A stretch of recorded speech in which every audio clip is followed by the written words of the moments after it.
É só vir. Aqui é aberto. A gente não tem, né? Eu falei que eu vou comprar uma plaquinha. As pessoas às vezes não querem entrar, não sei, né? Pode vir, vocês sabem. É um prazer. Hoje, meu filho, tá bom? Miguel. Tá melhor que eu queria. Ah, é grandinho. Graças a Deus.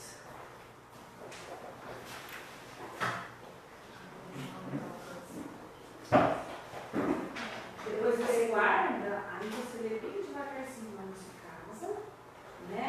Tira as dúvidas com a mãe, tira. O que você acha? Vai guardando. Vai fazendo uma pastinha e vai guardando. Tá? Eu não sei o que é isso. Eu estava chegando da escola, eu esqueci de ligar.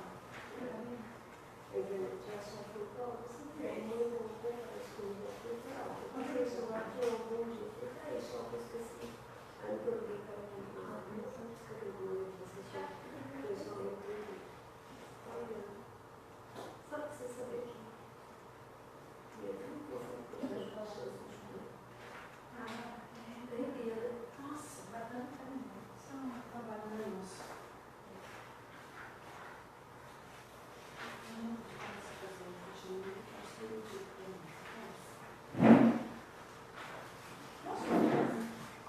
Se eu faço,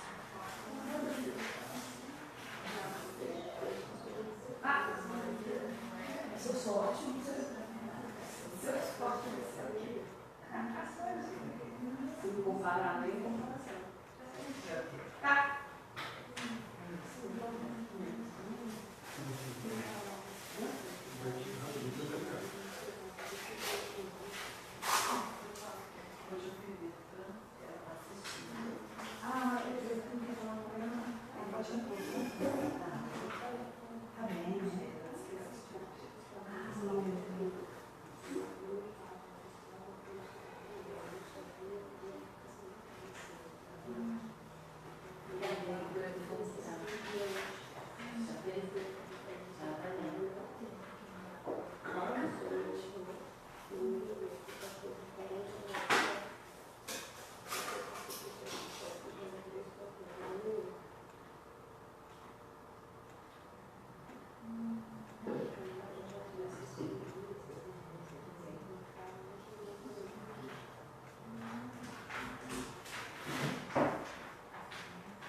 Boa noite a todos. Muito bem-vindos. É uma alegria. Toda terça é uma alegria muito grande que a gente se reúne em nome de Jesus para aprender sempre um pouquinho sobre o seu evangelho, né? Um pouquinho, porque tem tanta coisa para a gente aprender, né? Hoje a gente está recebendo Marildo Brito de Bauru. Muita alegria na nossa casa. Seja muito bem-vindo. Ele vai falar sobre justiça das aflições. Um tema fácil também, né? Facinho, né, Marildo? Nós vamos sair daqui sabendo tudo, né? Com a solução para todas as nossas aflições hoje, né? Ó, que bom. É bom assim, o pessoal ouve de novo, de novo, de novo. Só assim a gente consegue compreender. Então eu convido a todos para a oração inicial, elevando o nosso pensamento a Deus, nosso Pai, Criador, Deus de bondade infinita, a Jesus, nosso querido Mestre, nosso irmão mais velho, Jesus que nos acompanha, Jesus que nos dá a mão muitas vezes sem nós mesmos percebemos.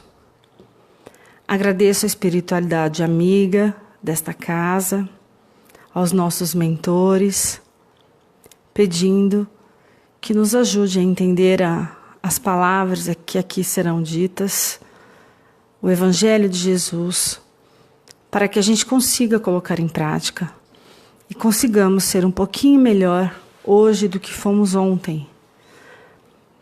Peço a Jesus nesse instante que abençoe a todos que estão nesse recinto, que abençoe as pessoas que estão nos assistindo em seus lares, abençoe principalmente, em especial hoje, a nossa amiga Fran, trabalhadora dessa casa, que passou por um momento difícil, mas graças a Deus, com a bênção do Pai, está tudo resolvido, agora está só em repouso. Mas Fran, estamos aqui orando por você, para que você volte logo, fique conosco, para receber o passe no final.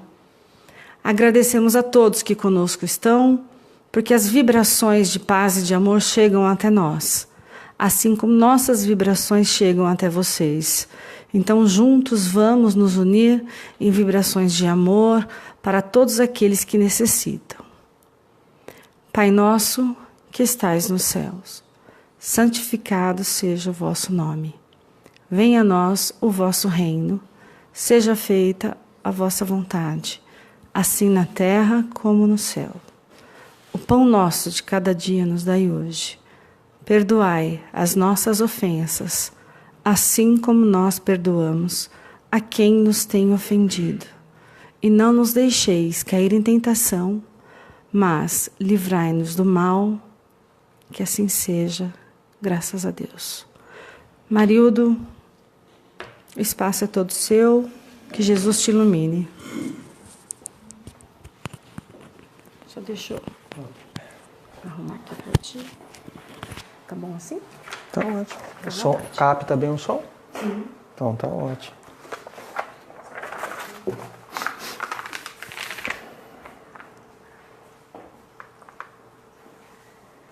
Boa noite, meus amigos. Aos que nos acompanham também via Facebook, pela internet. Também estendemos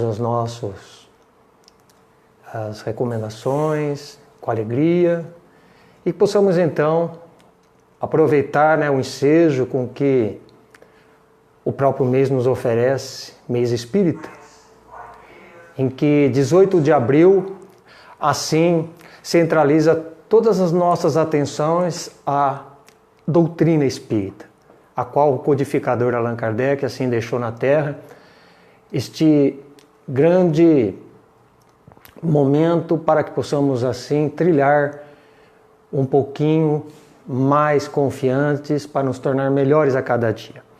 Inicialmente eu quero agradecer a presença de todos, agradecer o convite do Alexandre, da nossa amiga, agora me fugiu, a Ana. E já somos amigos aí, já de doutrina também. E hoje aqui pela primeira vez, né? Então é uma alegria contar aqui e poder, dentro desta oportunidade, levar um pouquinho e aprender também com vocês. Então vamos ao nosso trabalho da noite de hoje. Por um motivo ou outro, todos nós passamos por aflições, não passamos? Ou experimentamos um tipo qualquer de desconforto físico, seja ele de ordem física ou moral. É uma inquietude que invade o nosso íntimo, descompassando os nossos corações. É uma espécie de frêmito, de sobressalto que acaba nos aturdindo, provocando desta forma o quê? Dores no peito, dores nas costas, dores gástricas, palpitações, tensões musculares, ansiedade, culpas, temores, raivas, depressões e tantos outros distúrbios que nós sabemos do nosso dia a dia que nos assomam em virtude dos nossos próprios desequilíbrios. Onde muitas das vezes são aqueles filhos que saem e não sabem quando voltam. saem e demoram, né? Para chegar em suas casas, dando ou não satisfações aos seus pais. De outras vezes são aquelas dívidas financeiras que se acumulam, que nos deixam desesperados, a enfermidade que nos visita sem aviso prévio, porque ela nos dá aviso, ela chega devagarinho e se instala em nossas vidas. De estarmos na iminência de perdermos emprego, ainda mais nesta política econômica, de nos atrasar para um compromisso e tantos outros exemplos que nós poderíamos aqui citar. Então são situações recorrentes, meus amigos, na vida de todos nós e que nos afligem. É natural da nossa própria condição como seres humanos. Então, sobre isso, no capítulo 5 do Evangelho segundo o Espiritismo, o espírito de Lacordaire, por meio de sua instrução, ali ele nos oferece uma primorosa recomendação, dizendo assim: quando um motivo de inquietação ou contrariedade vos atingir, esforçai-vos por superá-lo. E quando dominar os ímpetos da cólera, do desespero e da impaciência, dizei-vos com justa satisfação: eu fui o mais forte. A gente tem que dizer com todas as letras, né? Porque não é sempre que a gente ganha essa batalha. Não é? Eu fui o mais forte. Porque como que é bom isso, né? Como que é encorajador quando nós conseguimos triunfar sobre as nossas fraquezas, sobre as nossas dificuldades, aflições, como provas necessárias ao nosso adiantamento espiritual. E passamos a dizer, dentro disso: oh meu Deus, obrigado.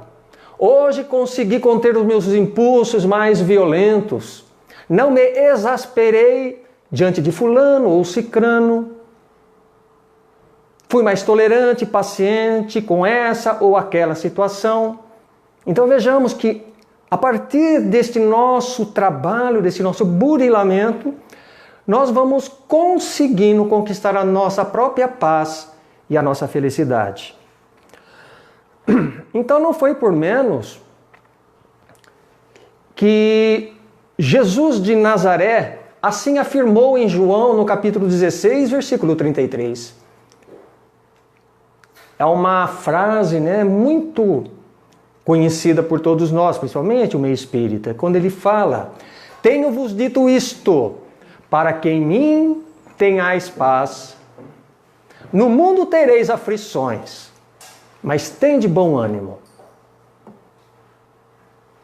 Tal expressão na boca de Jesus até mesmo parecia ser um presságio agorento, pessimista, não é? Como que prenunciando algo de ruim para nós. Até mesmo pela forma um pouco estranha como ele a formulou, mas não era não. Porque o mestre, ele sabia, conhecia muito bem as fragilidades da natureza humana, como as conhece até hoje de nós. Por quê? Porque não mudamos muita coisa em relação à vida anteriores. Melhoramos um pouquinho. Contudo, o mestre, ele sabia para onde se dirigiam e divagavam as nossas preocupações e ansiedades. Tal então é a importância daquela frase atribuída a Allan Kardec, não é dele, onde nós precisamos nascer, viver, morrer, renascer ainda, progredir sempre, tal é a lei. A propósito, há um singular conto, ou uma história, como queiramos, ditada pelo espírito Valérian, psicografia de Valdo Vieira, do livro Bem-aventurados os Simples, que descreve bem esta situação humana, onde ali diz de uma mulher que ela estava muito aflita, em prantos, tremendo, maldizendo-se, afirmava-se infeliz, parecendo ter arrematado todos os sofrimentos da terra. Nesse estado, ela se apresentou ao dirigente da reunião espírita, que ali, exaltava a beleza da paciência e da resignação, solicitada a esclarecer o motivo da dor que a supliciava, declarou então que ali viera pedir o quê? O concurso dos bons espíritos. Por achar-se muito aflita, nervosa, por ocasião da perda de um dos seus lindos anéis, vejam só, né? De grande valor. De grande valor. Então, neste momento, o diretor da instituição passou a reconfortá-la. E à medida que lhe reanimava as esperanças, aquela senhora que antes se encontrava em desespero, acerenou-se. Constrangida, com o rosto rubro, ou seja, vermelho, percebendo que o assistente a lhe falar, com carinho e bondade, era um homem sem braços. Então nós podemos, amigos, nesse presente conto, analisar a seguinte moral: que as vicissitudes da vida que experimentamos, elas se originam de duas fontes bem distintas, como diz Kardec. Uma tem a sua causa na vida presente e a outra fora dela. Ou ainda como definiu o codificador, lá no seu Evangelho, né, a obra dele, onde as causas de nossas aflições, elas se encontram, vamos aqui acompanhar. Não estou muito familiarizado aqui, será que não está? Aí, veio. Onde as causas de nossas aflições se encontram tanto na vida atual como nas vidas passadas. As aflições da vida atual, inicialmente aqui dizendo, são aquelas que nós podemos evitar. Como o próprio nome diz, são evitáveis. Ou mesmo modificá-las em certos momentos. Em certos momentos. Pela lei de liberdade que nos é outorgada por meio, ou seja, através do nosso livre arbítrio. Onde todo homem de bem, ele passa justamente a interrogar a sua consciência sobre os seus atos, pensamentos e palavras, sobre algo que ele não poderia ter feito, ou daquilo que deixou de realizar na véspera. Recordando Santo Agostinho de Hipona, quando ele ali cita, em O Livro dos Espíritos, na questão 919a, ele diz, respondendo a Kardec: fazeis como eu fazia de minha vida sobre a terra. Ao final de cada dia, eu interrogava a minha consciência. Passava em revista o que fizera. Me perguntava se não tinha faltado com algum dever. Se ninguém tinha a se lamentar de mim. E foi aí que ele passou, ou ele dizendo, passei a me conhecer e ver o que ainda faltava para ser reformado.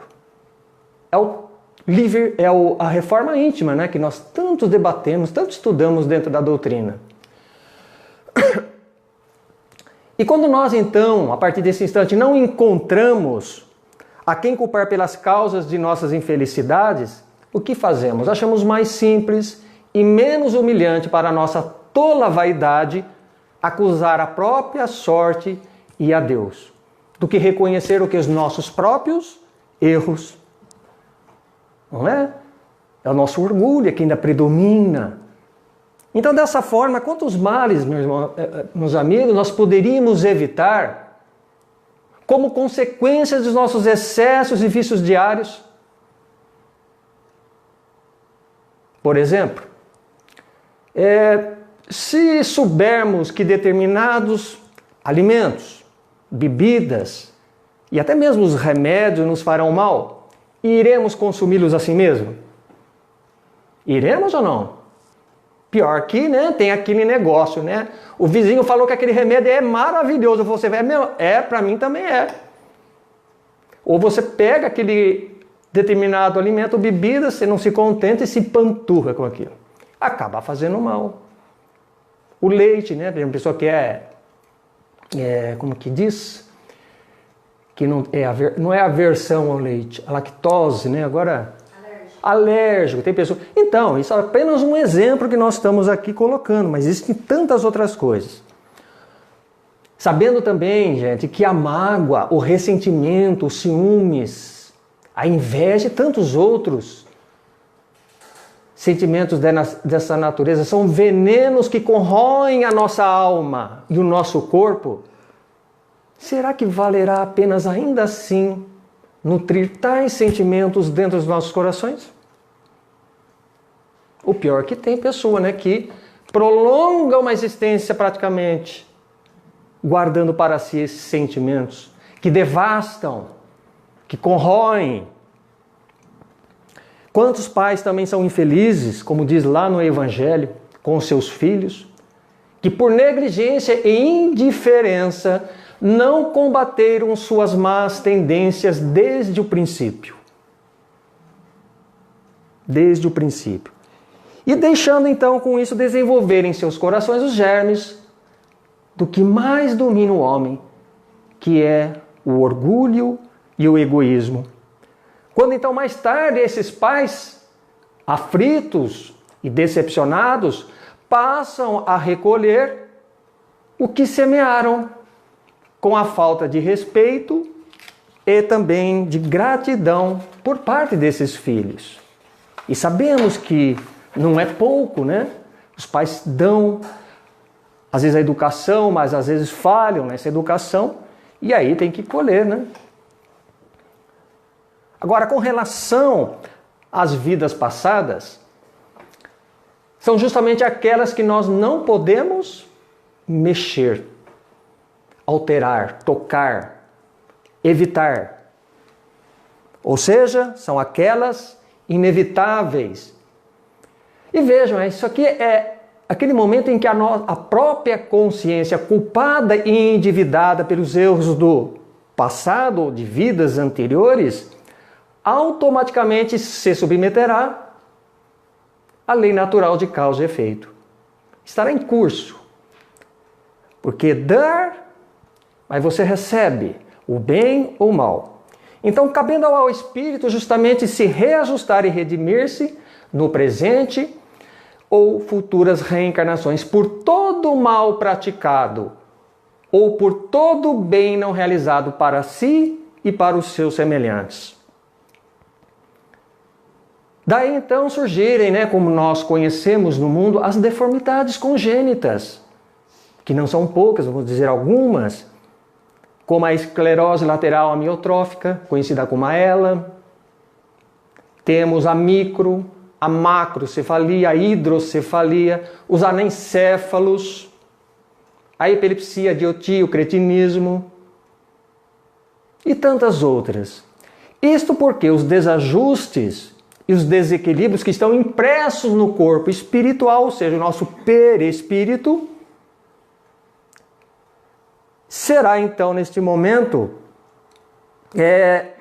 influenciado, será tocado, refletindo dessa forma neste novo corpo físico que irá nascer.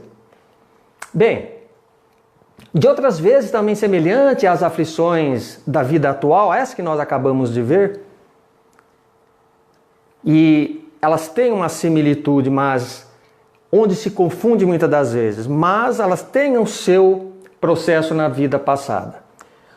Onde, aqui no caso, aquele que foi egoísta e avarento, ele poderá estar privado do necessário. Se ele foi um mau filho, ele poderá sofrer com os próprios filhos. Se ele foi duro e desumano, poderá sofrer a seu turno da mesma maneira. Veja que Kardec, ele coloca aqui, poderá e não sofrerá. Então, porque esse poderá, ele nos dá o quê? A compreensão de que se ele trabalhar pelo seu bem, ele irá aos poucos se recompor de suas faltas. Ele irá amenizando, ele irá o quê? Descartando pelas próprias quitações, fazendo essas quitações aos poucos, e com isso ele se livra dos débitos. São também o que? As perdas de seres queridos, os arrimos de família. Temos os reveses de fortuna, os flagelos naturais, Isso aí está tudo lá no Evangelho, como ele nos ensina. Então, as aflições das nossas vidas anteriores, elas se constituem justamente como provas ou expiações necessárias ao nosso progresso moral, intelectual e espiritual, a maneira do remédio amargo que deverá conduzir o doente à cura. Porque o remédio doce não cura. Porque a gente sempre corre do que é ruim. Mas o ruim muitas vezes é o melhor para nós. Agora, é fundamental também esclarecermos que expiar ou resgatar faltas de vidas anteriores não é aplicar aqui a lei mosaica, de talião, de retaliação, olho por olho, dente por dente. Porque o espírito tem essa mania, tudo que acontece, né, já reporta de uma forma assintosa. Mas isto está mais de conformidade com o que nós estudamos dentro da doutrina espírita. Quando Allan Kardec, ele ali nos expõe no 12º Código Penal, o Código Penal da Vida Futura, dizendo assim: não há regra absoluta, nem uniforme quanto à natureza e duração do castigo. A única lei geral é que toda falta terá punição e terá recompensa todo ato meritório, segundo o seu valor. Então eu destaquei em amarelo, porque dentro dessas próprias obras nós encontramos às vezes esse castigo e punição, mas dando um sentido de que Deus esteja se vingando como algo punitivo, mas não é isso, é apenas uma reparação da qual a nossa própria consciência irá nos cobrar. E com isto, chegamos a entender que isto que Kardec aqui nos coloca representam justamente mecanismo de harmonização em nosso favor, proporcionando oportunidades de redenção, de libertação e de autoiluminação para todos nós. Disso aqui que ele nos dá. E dentro desse contexto, né, de nossas aflições que estamos falando, sejam elas com relação a vidas passadas, seja na vida atual, né, nós percebemos que por qualquer motivo nós vivemos a reclamar de tudo, né? Lamentamos de tudo e de todos. Quantas vezes não nos pegamos dizendo, alguém dizendo assim: ah, mas Deus não é justo comigo, eu não mereço sofrer. Tudo está dando errado na minha vida, continua dando errado. Vivo infeliz. E assim nós vamos enumerando as nossas queixas indefinidamente, atribuindo as decepções, fracassos e insucessos que ocorrem conosco a quem? Ao Criador, ao nosso Pai, fazendo dele um ser parcial e vingativo, que ajuda, que privilegia e premia alguns em detrimento de outros. E não é este o sentido que a doutrina nos coloca. Não raro também dizemos assim: não sei o que está acontecendo comigo. É tudo situações que nós passamos, né?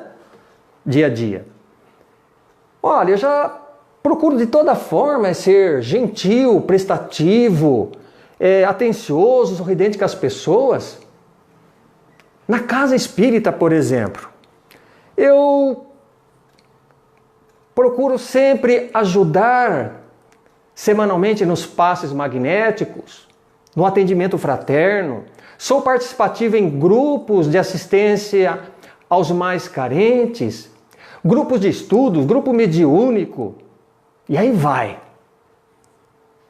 Mas ainda assim, não sei o que acontece, eu me vejo cercado de tantos problemas, tantas dores, tantas aflições, aí eu chego à conclusão, né? Quanto mais rezo, mais assombração me aparece. E aí a gente vê os espíritas querendo abandonar, né, o centro, desanimando, falando que a doutrina não oferece nada de bom. É nós que não estamos compreendendo o Espiritismo, quando ela é uma proposta de reforma e não de salvar simplesmente.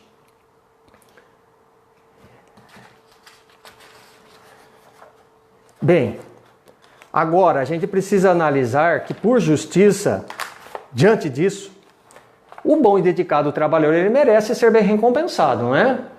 Porque se nós estamos aqui na Terra para fazer o bem e ser agraciados por Deus e não estamos encontrando ressonância com o Pai, meu Pai, o que é isso? Alguma coisa está errado. Então, desde o momento em que não estamos sendo correspondidos, perguntamos então, onde estaria o erro ou as causas de nossas aflições? Se não estamos entendendo a situação, é justamente onde não fazemos. Onde não fazemos. Onde deveríamos praticar e não praticamos. Porque vejamos, fora do lar, somos verdadeiros emissários do bem e da fraternidade. E dentro dele, autênticos tiranos da crueldade e da discórdia. Ou vice-versa, uma hora somos uma coisa dentro, outras vezes fora. Não é?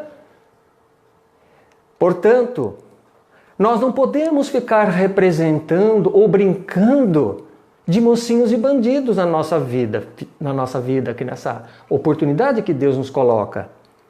Simulando ou vestindo a máscara social da hipocrisia. Como assim nos diz aqui, dentro desse pensamento desse escritor, Pedro Camargo Vinícius, mais conhecido como Vinícius, no livro Nas Pegadas do Mestre, ele diz que a virtude ela não é veste de gala para ser envergada em dias e horas solenes, ela deve ser o nosso traje habitual. Ou seja, em qualquer momento, em qualquer local, se você é espírita, tem que ser espírita. Se você é cristão, tem que ser cristão. Não dá para... Não é? Portanto, é como nos disse Jesus, que o seu falar seja sim, sim, ou não, não. De outras vezes também nós, em relação a essas causas das nossas aflições, das vidas atuais ou anteriores, queremos justificar algo em relação a terceiros. Vejamos. Apontamos o dedo em risco e falamos, está vendo? Estão vendo fulano, cicrano está sofrendo? Porque é karma da outra vida. É karma. É a mania do espírita, né? Voltando a falar. Primeiro que karma, gente. Karma não é um termo criado pelo espiritismo. Acabou de aparecer uma pergunta sobre isso. Que isso, karma, né? Já vim preparado, porque já sabia. Vai a réplica, meus amigos. Então não é um termo criado pelo espiritismo, foi Allan Kardec que trouxe, porque ela veio, foi chegando e ficou. Mas, e que significa ação? Que em sânscrito era uma... dizendo aqui dessa palavra, né, o karma, que em sânscrito era uma antiga língua sagrada da Índia. E que incorporou no meio espírita, desenvolveu no meio espírita e acabou pegando. Não é? Então nós reportamos karma aqui, karma lá, a gente tem que chegar uma hora, calma gente, vamos fazer com que a doutrina espírita, mas a gente fala, nós falamos, eu falo.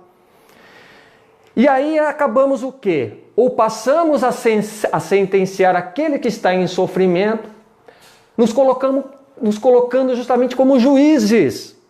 Ah, tá vendo? Está recebendo o que merece.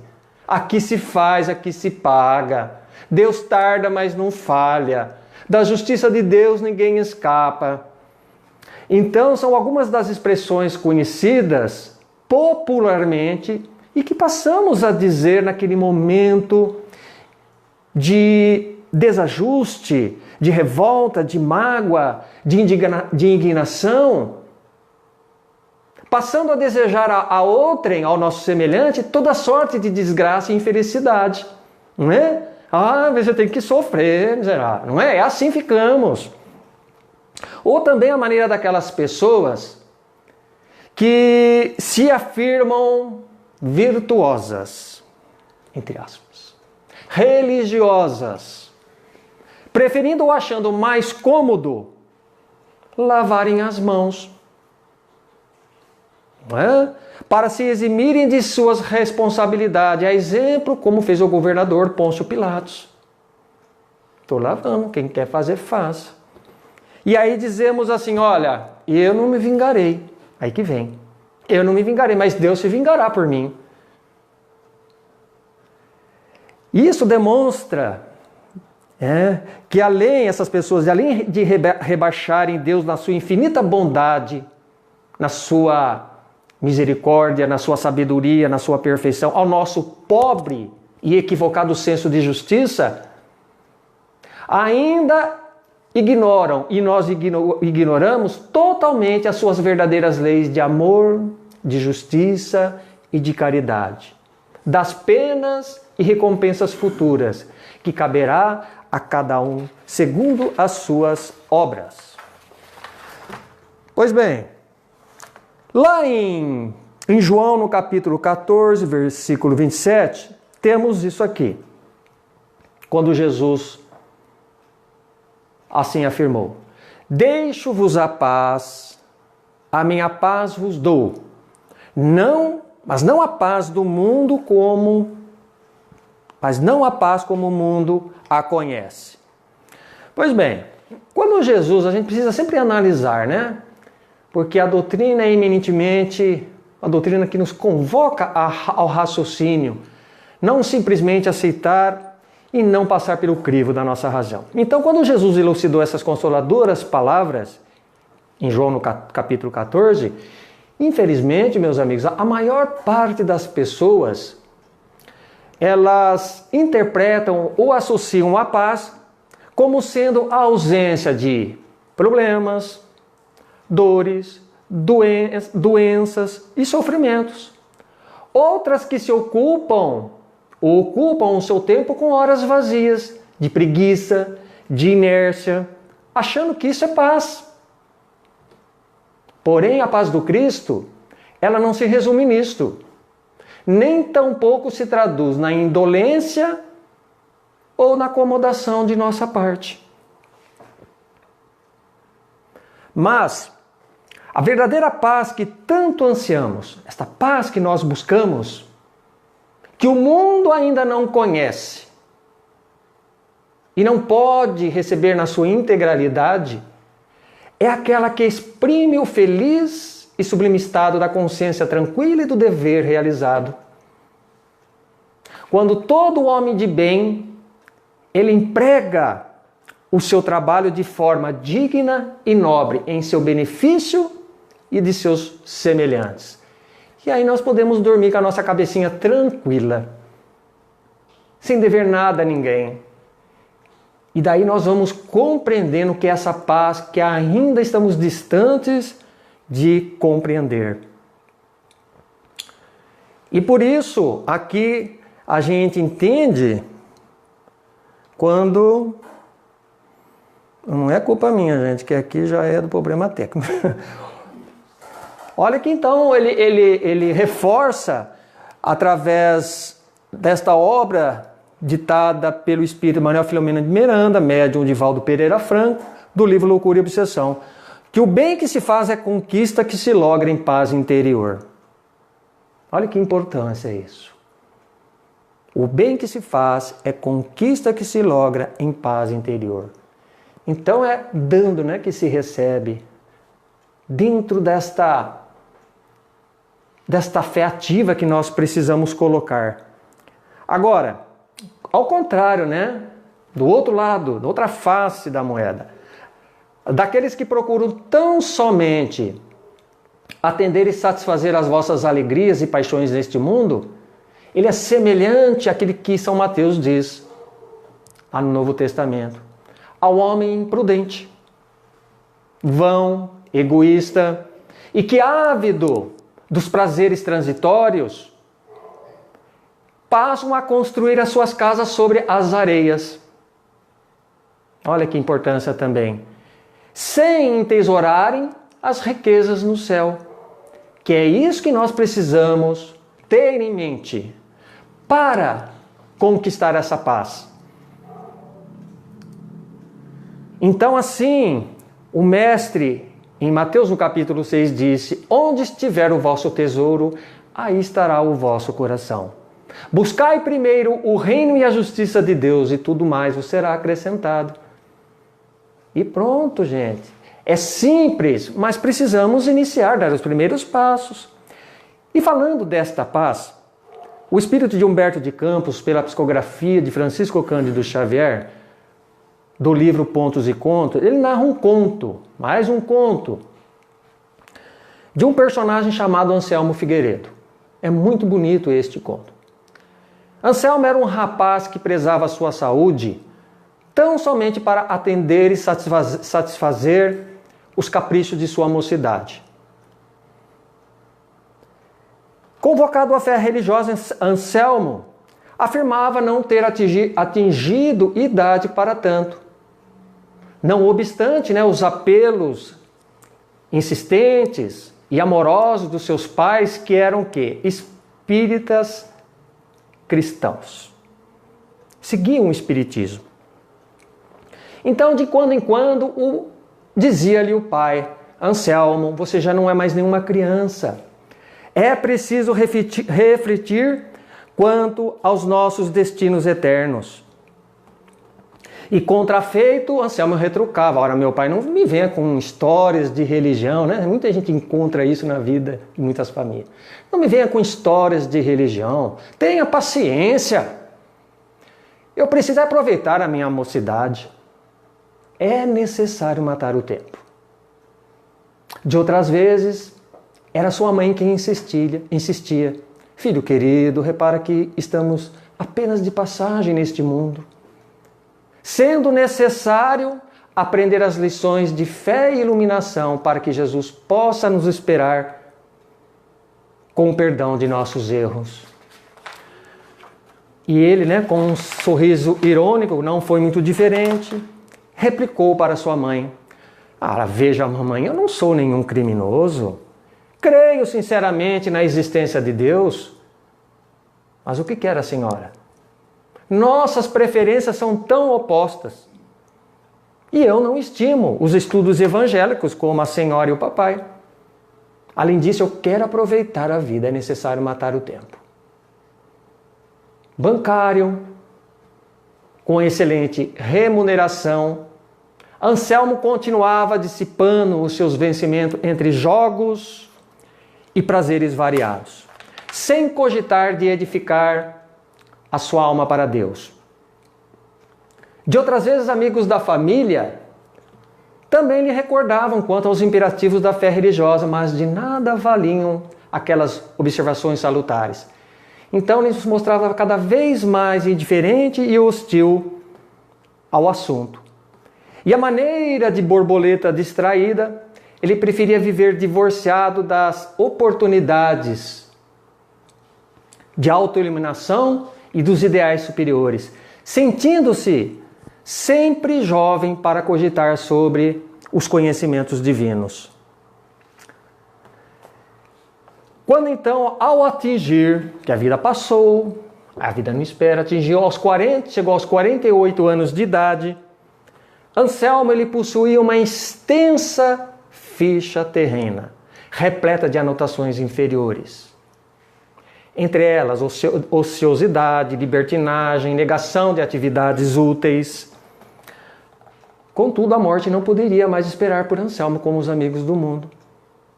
E agora, se encontrando em novo plano, consciente da realidade espiritual, via-se rodeado por gargalhadas irônicas, indagações maliciosas, ditos perversos, coisas ruins, terríveis de espíritos inferiores. De nada lhe valendo as suas lágrimas e rogativas. Porém, houve um dia em que as suas preces foram atendidas, quando de repente sua bondosa mãe, que lhe havia precedido, o grande momento ali, aparece em sua frente, em branda e envolvente luz, passando ao ouvi-lo. E ele, surpreso, falou assim para ela: minha mãe querida, por Deus, socorre-me por piedade. E ela, tomada de profunda compaixão e afagando-lhe os cabelos, disse com ternura: por enquanto é inútil, meu filho.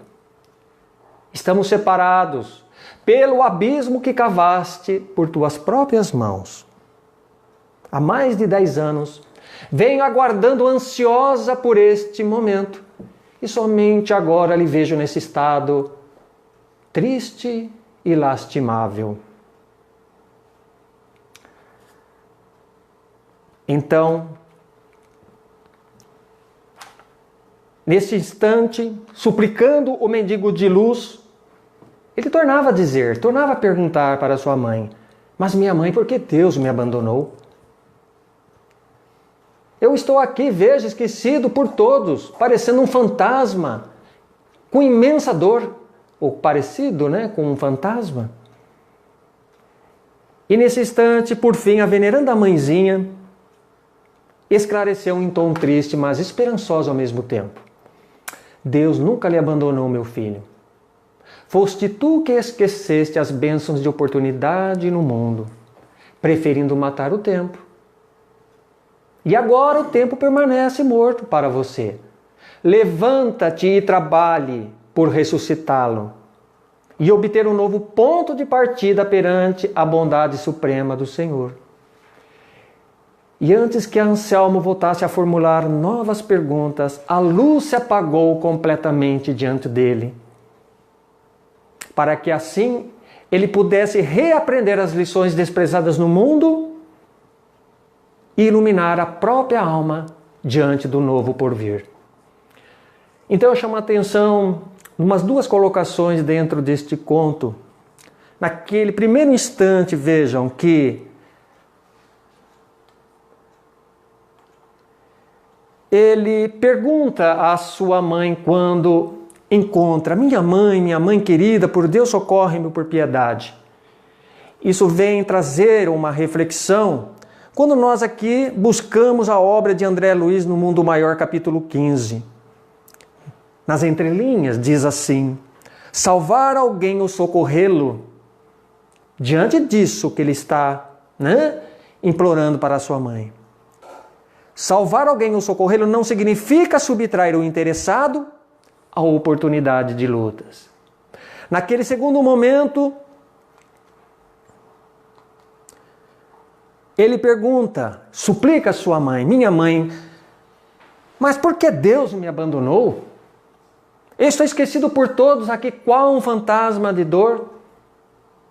Aí nós recorremos também à obra novamente aqui, só que no primeiro Código Penal da Vida Futura do livro O Céu e o Inferno, por Allan Kardec.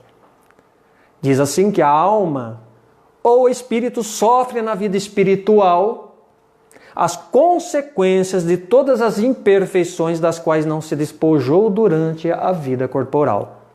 Seu estado, feliz ou infeliz, é inerente ao grau de sua depuração ou de suas imperfeições. Então, a cada um segundo as suas obras. Não é porque a bondade divina nos oferece o caminho para nos libertarmos, para alçar voos mais amplos, que nós não deveremos ali aplicar a nossa boa vontade, a perseverança de aprender e de nos corrigir. Então veja que a doutrina nos coloca bem a par disso.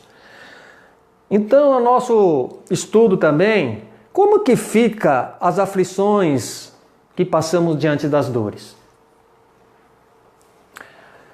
Vejam aqui que estamos em Mateus no capítulo 5, 4, 6 e 10. Diz ali que bem-aventurados os que choram, porque serão consolados. Então, quando Jesus, o Mestre, ele se referiu que o reino dos céus é para os que sofrem, não estava ele ali afirmando que a dor seja o único caminho. O sofrimento como a única e indispensável credencial para alcançarmos a nossa felicidade. Não foi isto.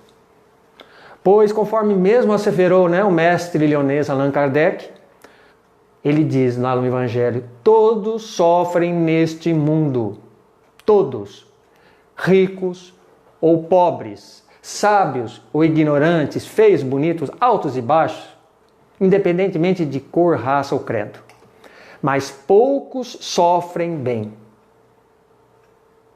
Poucos compreendem que somente as provas bem suportadas é que nos conduzirão a uma felicidade maior, não plena, porque a plena não nos cabe neste mundo. Dizendo também que o desencorajamento, o nosso desânimo, vejam bem, é uma falta perante Deus.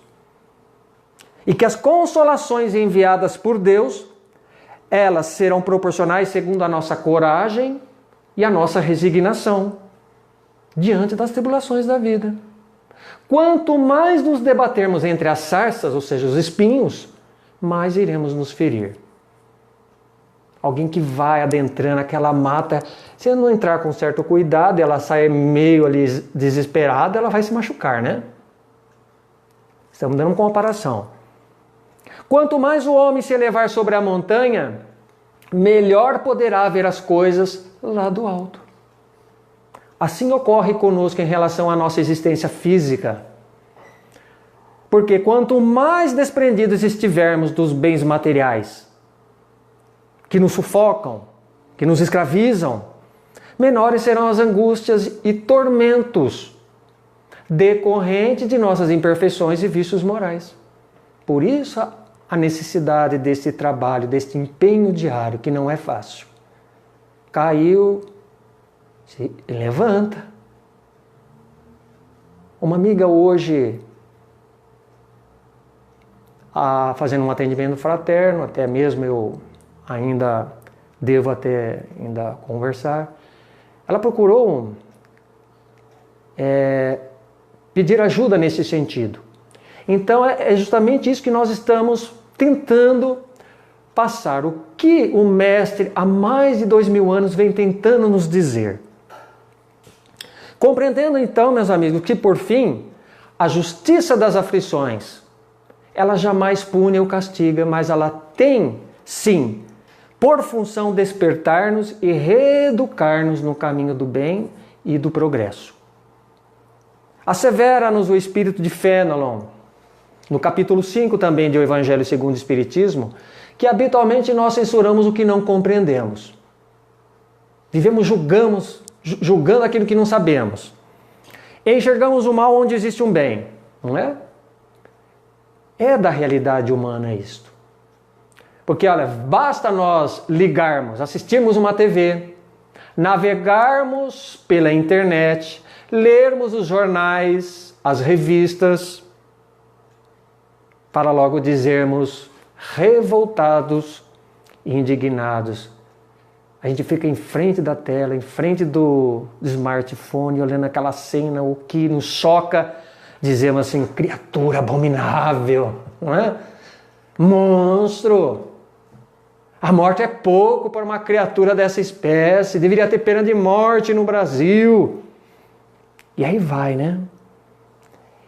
E aí a gente conclui, se fosse um homem de bem, com certeza ela já teria morrido. Cadê que ele coloca isso no Evangelho? Pois bem, vamos à nossa reflexão. Esta é a nossa maneira de ver e sentir o mundo. Mas como o próprio Mestre nos ensinou, que nós precisamos ter olhos de ver e ouvidos de ouvir. Ou seja, muitos daqueles que partem desta vida, meus amigos, desencarnam mais cedo, ainda que sob uma aparente injustiça nos nossos olhos, na nossa compreensão, geralmente já terminaram a sua tarefa aqui na Terra. Não tem mais nada que fazer. Enquanto que outros nem começaram ainda.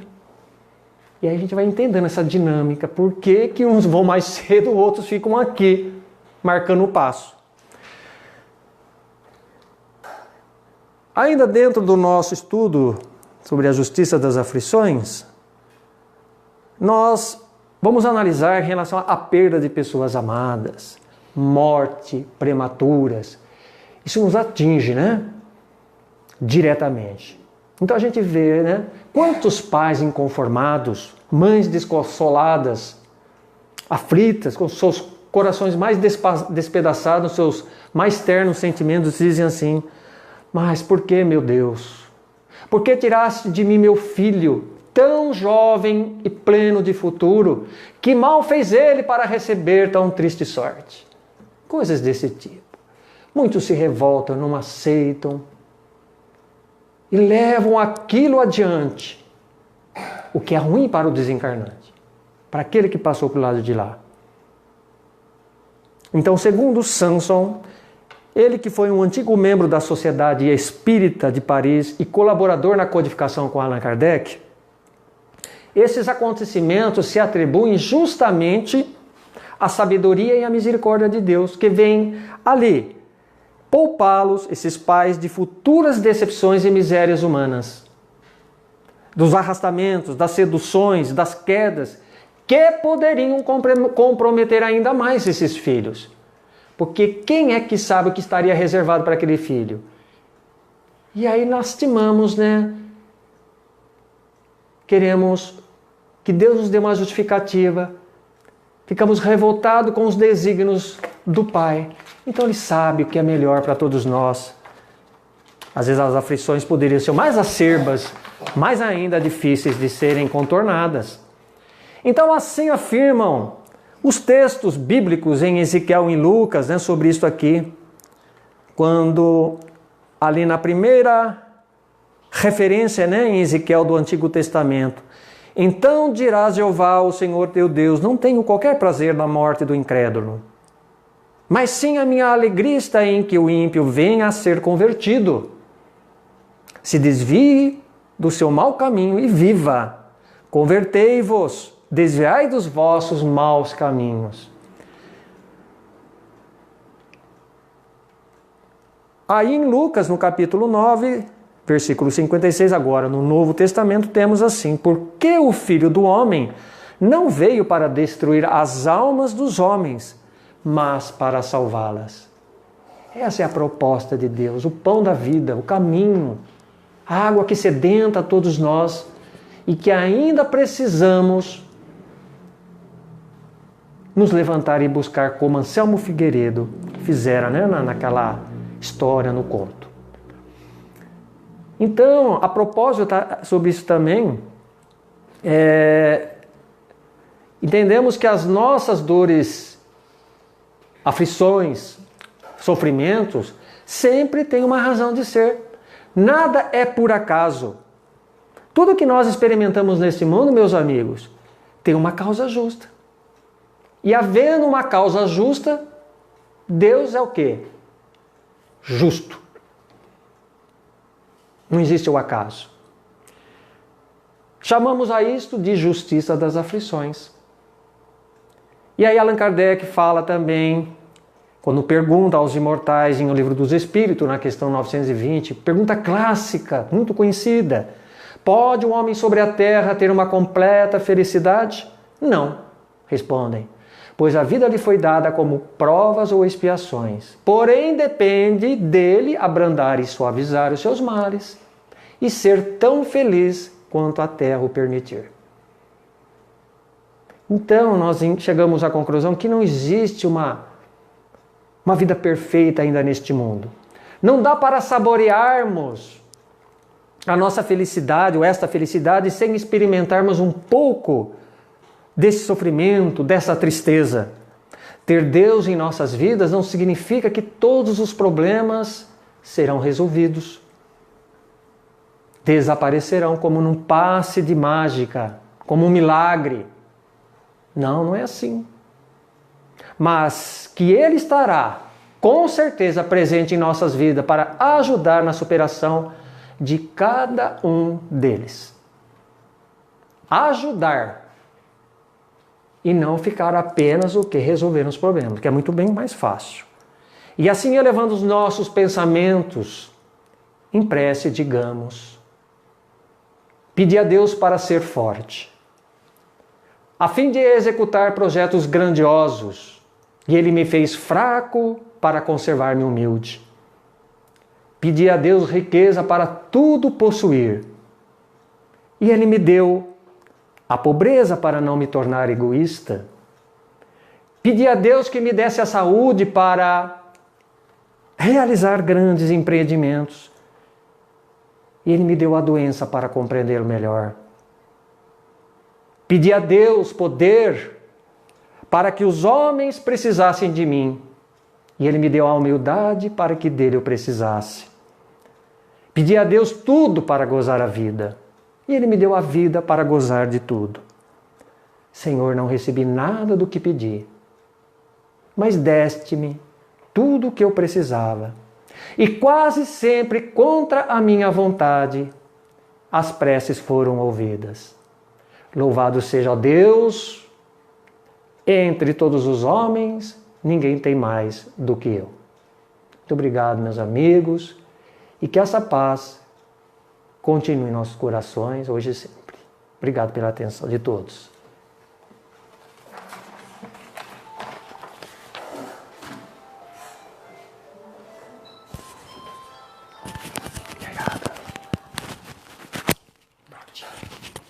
Obrigada, Marildo, por dividir o seu conhecimento conosco, por trazer tantos esclarecimentos sobre as aflições que atingem a cada um de nós e a todos aqueles que estão nos ouvindo. Nós vamos agora fazer a nossa prece e em seguida o passe coletivo, né, que é o passe que todos irão receber e eu vou conduzir a todos.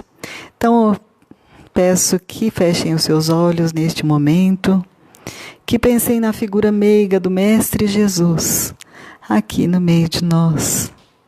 Senhor Jesus, Mestre amado, nós os agradecemos, Senhor, por todas as dádivas que temos recebido, pelas Tuas bênçãos derramadas sobre cada um de nós, por termos, Senhor, tão pouco a Te pedir e tanto para agradecer. Obrigada, Jesus, Mestre amigo, pelo bálsamo das palavras aqui recebidas e que nós, Senhor, possamos fazer jus ao alívio de nossas aflições. Quero, Senhor Jesus, Te agradecer cada vez mais. Graças a Deus. Vamos continuar nessas vibrações de amor e de alegria. Vamos imaginando Jesus, que está de braços estendidos a cada um de nós. No mesmo momento em que Ele falava às multidões, distribuindo palavras, consolos, e efetuando a cura dos leprosos, fazendo voltar a vista dos cegos, fazendo ver ao cego de nascença.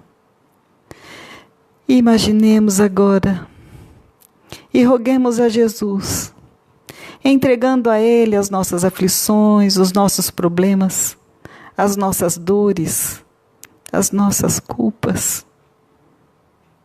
E sintamos uma leve brisa batendo em nossos rostos. É a energia de Jesus que está nos tocando nesse momento. E aí vamos sentindo um alívio das dores, um alívio em nossas almas. Vamos fazer um minuto de silêncio, rogando pelos necessitados, pelo povo, Senhor Jesus,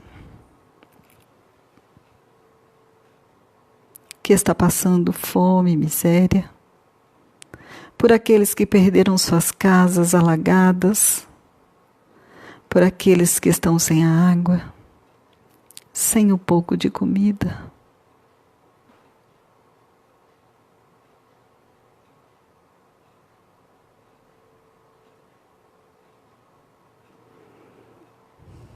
Vibremos intensamente, desejando paz, desejando amor e alegria a todos aqueles que estão em nossos pensamentos agora.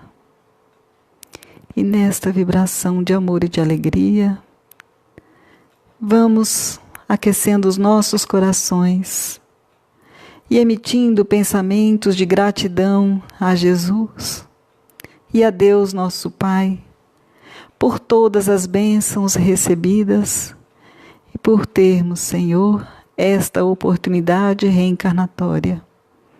Gratidão, meu Pai. E que esteja conosco, com todos aqueles que estão nos ouvindo, que estão nos acompanhando, hoje, agora e todo sempre, que assim seja. Boa noite.